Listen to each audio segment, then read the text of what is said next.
প্ৰয়াত প্ৰাক্তন মুখ্যমন্ত্ৰী তৰুণ গগৈ ডাঙৰীয়াৰ আজি আমি আমচুৰ তৰফৰ পৰা শ্ৰদ্ধাঞ্জলি অনুষ্ঠান আয়োজন কৰিছিলোঁ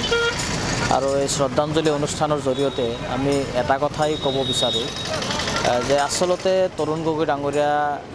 অকল এক্স CMA নহয়, তেখেত অনুষ্ঠান হিচাপে আমি অনুভৱ কৰোঁ আৰু তেখেত এজন জনতাৰ নেতা আছিলে, এজন জনপ্ৰিয় মুখ্যমন্ত্ৰী আছিলে, দীৰ্ঘকালৰ মুখ্যমন্ত্ৰী অসমৰ। তেখেতৰ কৰ্মজীৱন আমি অধ্যয়ন কৰা উচিত আৰু তেখেতে আমাক যি প্ৰেৰণা, আমাক যি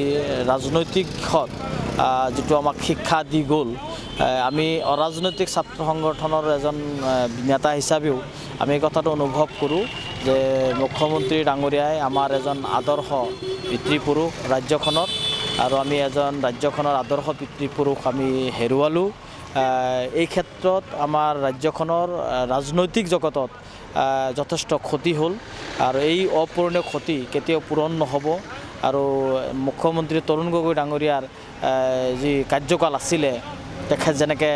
যিটো সময়ত কৰ্মচাৰীসকলে দৰমহা পোৱা নাছিলে,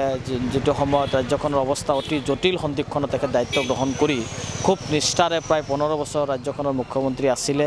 তেখেতক বিদেশী আত্মাই চিৰশান্তি লাভ কৰক, তেখেতৰ পৰিয়ালবৰ্গলৈ আমি সমবেদনা জ্ঞাপন কৰিছোঁ আৰু আমি অনুভৱ কৰোঁ অসমৰ মুখ্যমন্ত্ৰী ডাঙৰীয়াক আমি আহ্বান জনাম, দাবী জনাম যে মাননীয় প্ৰাক্তন মুখ্যমন্ত্ৰী প্ৰয়াত তৰুণ গগৈ ডাঙৰীয়াৰ কৰ্মৰাজি সংৰক্ষণ কৰি ৰখাৰ ব্যৱস্থা গ্ৰহণ কৰাৰ অতিকৈ প্ৰয়োজন আৰু তেখেত এজন জ্যেষ্ঠ ৰাজনীতিবিদ আছিলে আৰু এই ক্ষেত্ৰত তেখেতৰ যিখিনি